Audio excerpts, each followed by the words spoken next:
It was always Sunday afternoon that hurt the most. That's when I'd go upstairs, leave my wife and 4 kids, and I'd start packing. Laptop, chargers, button-down shirts, spiffy shoes to keep the image sharp, to keep looking the part, even when I'd go through the motions at work.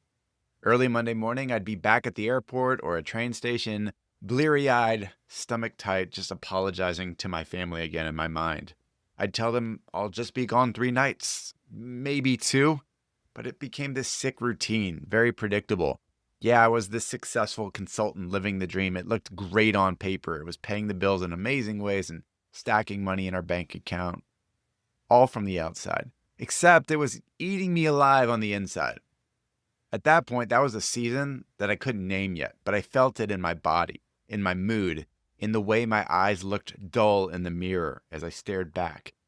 I didn't love my work, not even close. I used to, but not then. Sure, I was great at it. I could play the part. I was well compensated, but I was not lit up. I was depleted every single day. Here's what they don't tell you. When you don't love your work, the tax isn't just emotional, it's existential. That's the energy tax. That's what we're going to unpack. Let's go. Welcome to Uncage Yourself. I'm Matt Doan. On this show, we explore strategies to help family-focused professionals smartly graduate corporate life and build entrepreneurial freedom. Our goal? Maximize freedom, income, and impact. See MatthewDoan.com for more. Now, let's dive in. The energy tax.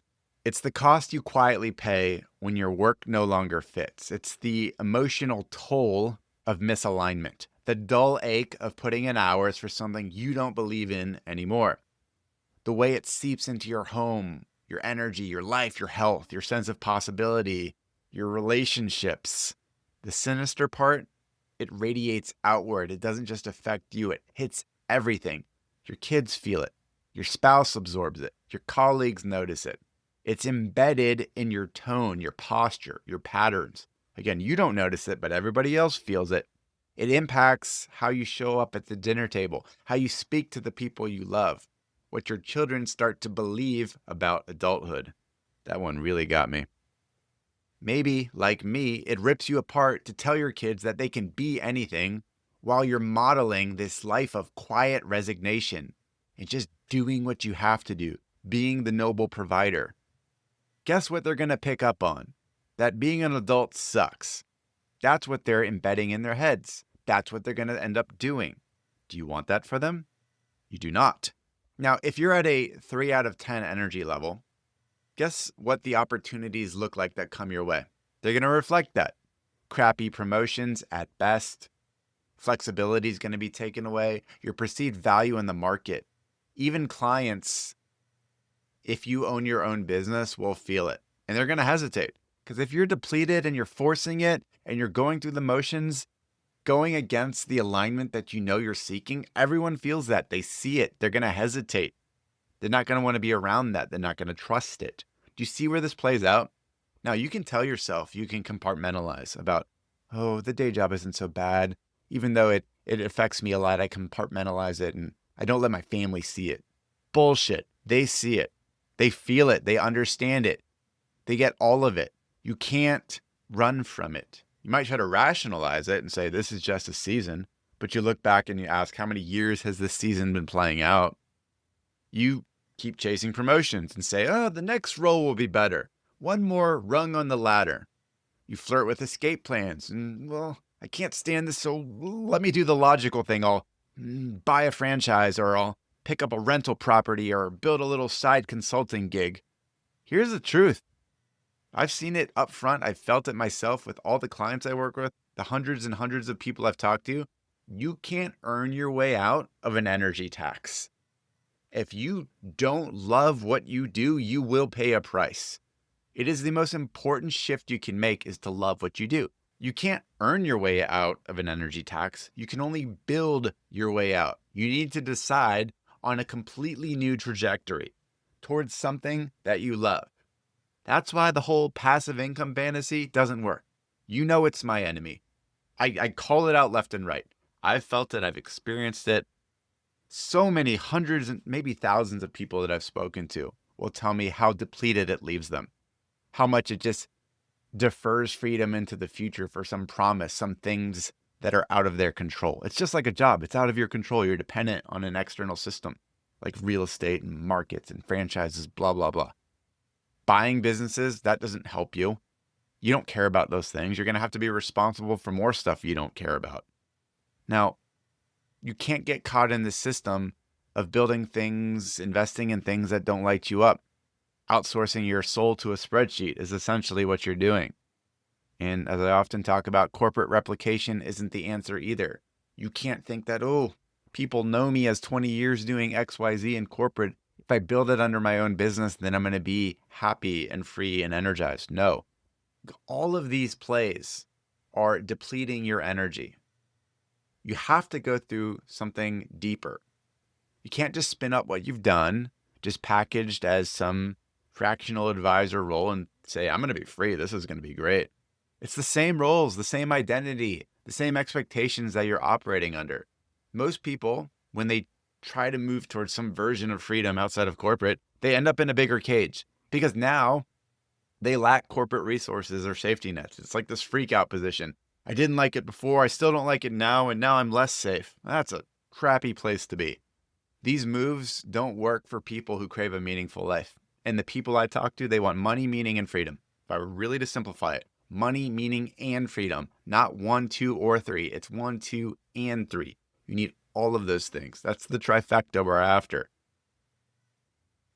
If there's no joy, if there's no stretch, if there's no resonance, it's not going to work for you.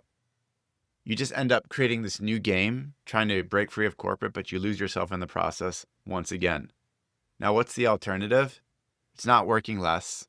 It's working in a state of alignment. It's learning to love what you're doing.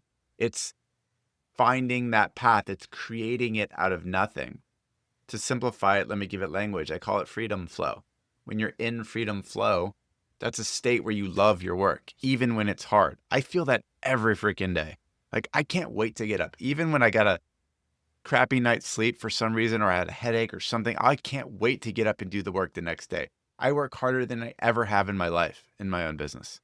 And it's the best thing. It energizes me to no end. It gives me smiles and joy and satisfaction. And I get to brag about it to my family. And I get to see my clients win. And I get to talk about that with Cecilia. And we talk about how proud we are of what we're doing for people in this world. And corporate graduation is like a meaningful, impactful thing that we think the world needs. And it's really cool to be a part of it, kind of driving the whole thing. That's the life I live now. Far different than that version of me that I told you at the beginning. That was jumping on 6 a.m. flights on Monday mornings out of obligation, wearing suits that I hated wearing. I'm a t-shirt and shorts and flip-flops guy. Most of the time, I don't even like wearing shoes, but I would do it because that's what I thought I needed to do. I thought that was the only path. But again, these days, yeah, I work harder than I ever did in corporate. I take more risks. I carry more weight. But guess what? Even with all of those things I'm accepting, facing the fear, accepting the risks, it fuels me. It builds energy. It doesn't tax me. It's not an energy tax. It's an energy builder. It builds me. I see the purpose. I feel the difference I'm making for people. And I bring home energy. Yeah, I work from home, but still, you know what I mean. It's you create energy in the household, not just income. We make great income, better than the old corporate life too.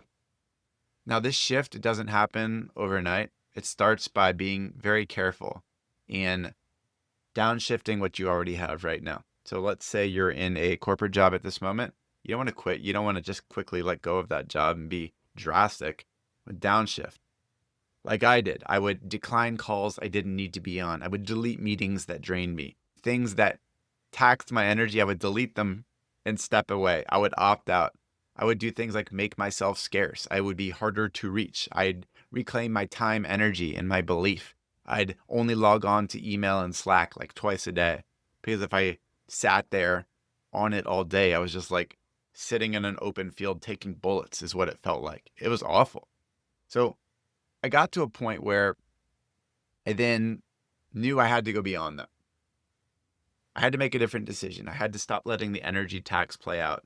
I had turned my corporate job into a tight tool. But at the same time, it was still a next phase I needed to go. I needed to fully graduate.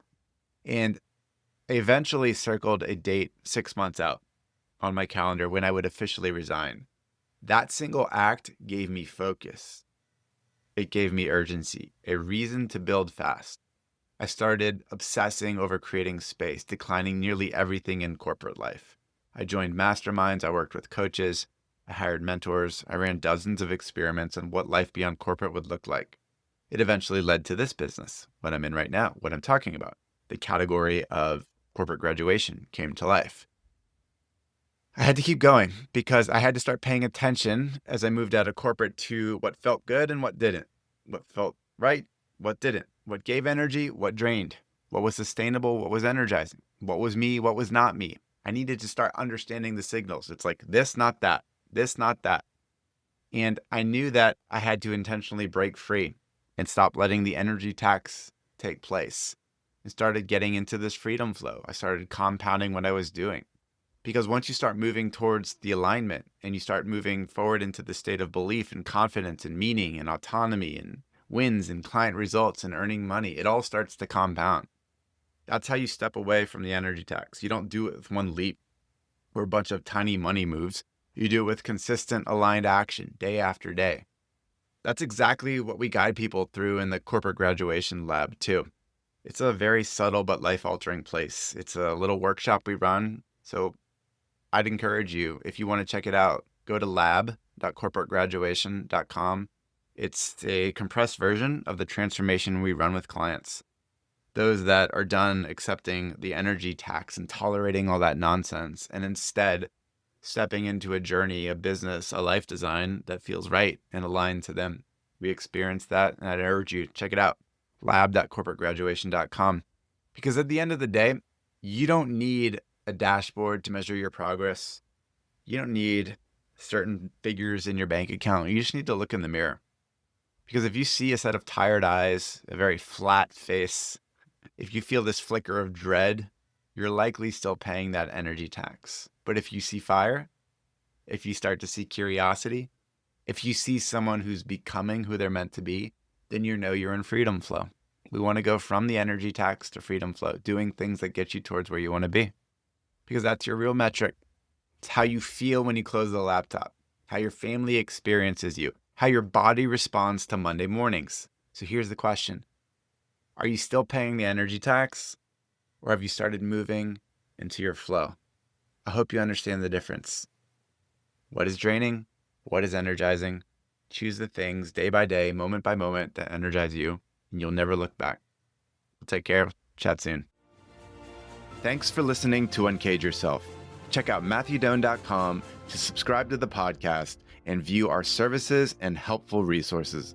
If you enjoy the show, please rate and review us on Apple Podcasts or wherever you're listening, or just tell a friend. Talk soon.